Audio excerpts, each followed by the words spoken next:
नमस्कार दोस्तों, आज विपरीत राजयोग पर बात करेंगे।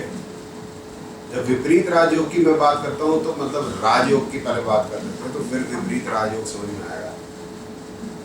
तो पहले तो देखते हैं आज के परिप्रेक्ष्य में कि राजयोग है क्या और कौन कौन लोग जो है उनका राजयोग है और जिनका राजयोग है वो राजा है। आजकल के ज़माने के अंदर राजा का कॉन्सेप्ट जो है वो सिर्फ मुस्लिम कंट्रीज में है, जैसे कुवैत हो गया या सऊदी अरेबिया हो गया। तो इन्हीं लोगों में राजा हैं या खलीफा कहते हैं खलीफ। बाकी जगह पर ज़्यादातर जो है डेमोक्रेटिक गवर्नमेंट्स हैं। कई कई जगह में मिलिट्री रूल भी हैं, बात अलग है।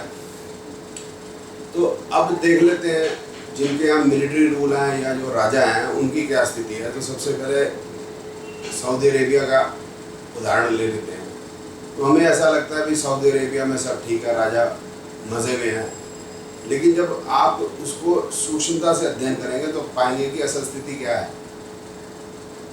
तो सऊदी अरेबिया का उदाहरण लेते हैं। तो सऊदी अरेबिया में जो राजा है उसकी जो इनकम है वो सारी तेल के ऊपर आधारित है। आजकल तेल के रेट गिरे हुए, तो वहाँ पर समस्या उत्पन्न हो रही है कि भी इनकम कैसे बढ़े।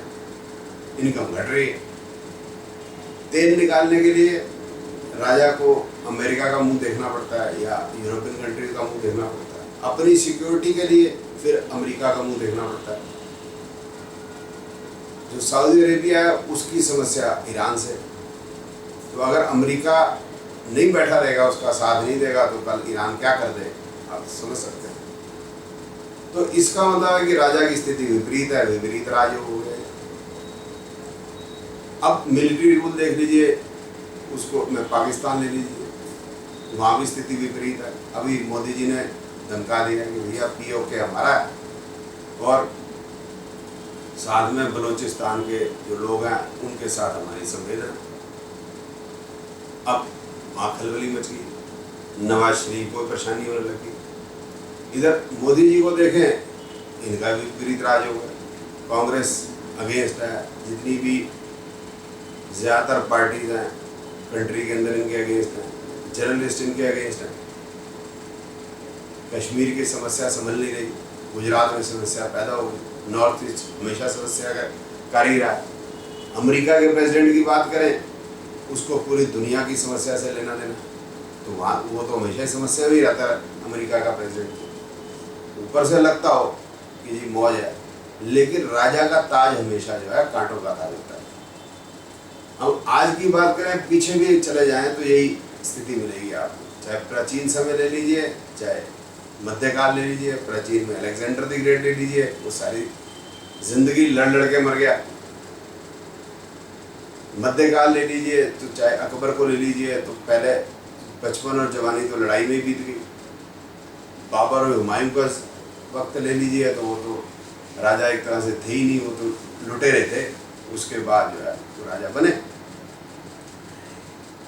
औरंगजेब को देख लीजिए तो वहाँ समस्या है। महाराजा रंजीत सिंह को देख लीजिए, वो भी लोहा लेते रहे अंग्रेजों के साथ। उनकी भी ज़िंदगी कोई बहुत अच्छी नहीं रही। वो उनकी जो पर्सनल ज़िंदगी को देखिए, वो बेशक चाहे कितने अच्छे राजा रहे हों, लेकिन जो भी राजा है उसका जो राज सिंहासन है वो हमेशा जो है कांटों के ऊपर ही है, या जो ताज है वो कांटों का ताज ही है। तो राजा की स्थिति हमेशा विपरीत राज वाली रहती है।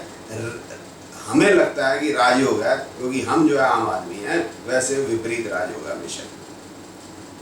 ज्योतिष के हिसाब से देख लें तो वो उसको किसी और तरीके से डिफाइन करते हैं। ये बोलते हैं कि छठे का स्वामी आठवें में, आठवें का स्वामी बारहवें में, बारहवें का स्वामी छठे में चला जाए। पूरा इंटरनेट आप देख लीजिए, वीडियोस देख लीजिए यूट्यूब पे, वेबसाइट देख लीजिए, सभी ये लिखते हैं ये छठे आठवें बारहवें के स्वामी जो है वो एक दूसरे के घर में बैठ जाए तो विपरीत राजयोग। जैसे आदमी बहुत कुछ कमाल कर देगा,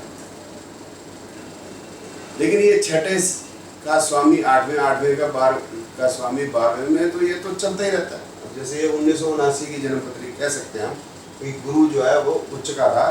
तो जब गुरु कर्क में है तो लगन अगर सिंह है तो आठवें का स्वामी 12वें में जाएगा।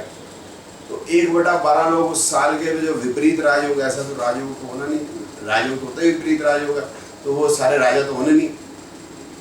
राजा कितने होंगे, जितनी कंट्रीज है दुनिया में उतने राजा और कितने राजा होंगे। अब 8वें का स्वामी जो 12वें में चला गया तो वो रिजल्ट कैसे देगा, अब मैं उस पर डिस्कस कर लेता हूँ। अब जैसे इसमें गुरु उच्च का हो गया, 8वें का स्वामी 12वें में चला गया। अब गुरु जो है वो किसके फल देगा, 5वें 8वें का तो स्वामी है 12वें में बैठ गया तो 5 8 12 के फल देगा। और क्या है कि गुरु जिस नक्षत्र में होगा उसके फल देगा।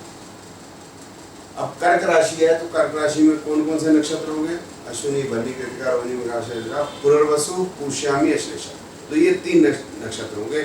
जो पुनर्वसु है वो गुरु का नक्षत्र है, तो गुरु के नक्षत्र में 5 8 12 भाव के फल देगा। इसका मतलब गुरु जो है वो 8 12 के फल 2 बार बता रहा है, और 8 12 भाव आपको पता है समस्याओं वाले ही भाव हैं, दुर्भाग्य, नुकसान, हॉस्पिटलाइजेशन, कोर्ट केसेस, इन्हीं चीजों के समस्याओं के। तो इसका मतलब 8वें का स्वामी 12वें में जब गुरु पुनर्वसु नक्षत्र में होकर जाएगा तो उसने अच्छे रिजल्ट तो देने ही नहीं, बुरे रिजल्ट देगा, कोई विपरीत राजयोग नहीं होने वाला। ठीक, अब समझ लेते हैं गुरु की कोई डिग्री बढ़ गई, मतलब इधर कुछ महीने बाद ही गुरु जो है आगे बढ़ेगा 3 डिग्री 20 मिनट से आगे, तो फिर गुरु जो है वो पुष्य नक्षत्र में हो सकता है, तो शनि के नक्षत्र में होता है। शनि किस किस भाव के फल देगा, 6ठे 7वें और पहले, तो ये भी स्थिति अच्छी नहीं है। अब ये क्या है कि 1 6 8 12 ये भाव कौन से हो गए, ये हेल्थ के लिए अच्छे नहीं है, 6 8 12 हेल्थ के लिए अच्छे नहीं है। एक शरीर हो गया, तो ये जो गुरु है ये शरीर को खराब करेगा। अब ले लेते हैं बुध के नक्षत्र में अगर आ जाए अश्लेषा में, अगर बुध के अश्लेषा नक्षत्र में बुध आ जाएगा गुरु, तो गुरु दूसरे और 11वें भाव के फल देगा। अब यहाँ ये विपरीत राजयोग हो गया, राजयोग तो कुछ नहीं, मतलब विपरीत परिस्थितियों में आदमी कुछ पालेगा। क्यों, 11वां भाव में आ गया, 11वां भाव लाभ का हो गया, 8 12 जो है बुराई का। तो दोस्तों जो आदमी हमारे पास आता है उसने आगे ये नहीं पूछना हमारे से विपरीत राजयोग है, मेरा कौन सा योग है, कौन सा राजयोग है, उसे तो अपने रिजल्ट चाहिए। तो मिडिल एज आदमी है, उसको विवाह या वैवाहिक जीवन से लेना देना है, अपने काम धंधे से लेना देना है, या फिर अपनी सेहत से लेना देना है, स्वास्थ्य से। तो हम इन भावों को देख के बता सकेंगे कि उसका जीवन जो है किस प्रकार चल रहा है। इन तीनों जो जीवन के मेन जो इवेंट्स या चीज़ें हैं उनमें कैसे चलेगा। जैसे अब गुरु है 5 8 12 2 11 है, तो 5 और 11 जो हो गया वो सेहत के लिए अच्छा हो गया, 8 12 सेहत के लिए थोड़ा सा गड़बड़ है, तो इसका मतलब सेहत में गड़बड़ रहेगी लेकिन सुधार आता रहेगा। 8 12 काम धंधे के हिसाब से नुकसान बताते हैं, 11 अच्छा है, तो नक्षत्र के फल ग्रह के ज़्यादा ताकत से आते हैं। इसका मतलब वो मेहनत करेगा, कठिनाइयाँ आएंगी लेकिन कठिनाइयों पर विजय प्राप्त कर लेगा। जबकि शनि का अगर नक्षत्र होता है तो उसमें हमने क्या देखा था, 1 6 7, तो 1 6 7 भाव बुरे, तो 1 6 विवाह के लिए बुरे हैं, तो मतलब गुरु ऐसा है तो विवाह के लिए भी बुरा।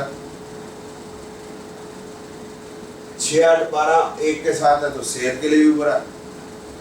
तो ये तो जो गुरु है उधर उच्च का दिखता है, हमको विपरीत राजयोग का दिखेगा, लेकिन हर जगह समस्या ही पैदा करेगा।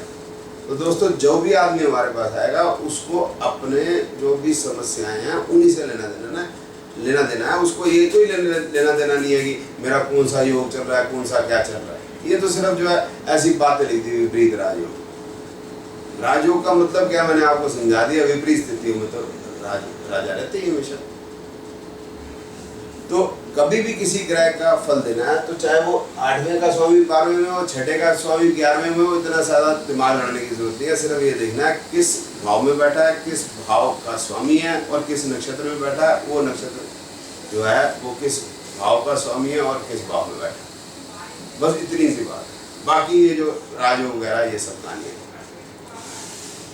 तो दोस्तों मुझे ऐसा लगता है कि ये वीडियो जो है आपको ज़रूर पसंद आया होगा और यूज़फुल रहा होगा। और ऐसे में आपको ये कोई भी याद रखने की भी ज़रूरत नहीं पड़ेगी कि छठे का स्वामी 8वें में शनि आ गया तो फिर क्या फल होगा, रटने की जरूरत नहीं है, सिर्फ ऐसे ही देखेंगे। तो इसलिए बड़ा यूज़फुल रहा होगा ये वीडियो आपको। और ऐसे ही यूज़फुल वीडियो देखने के लिए आप मेरे चैनल में और वीडियोस को देखिए और चैनल सब्सक्राइब कीजिए। बहुत बहुत धन्यवाद।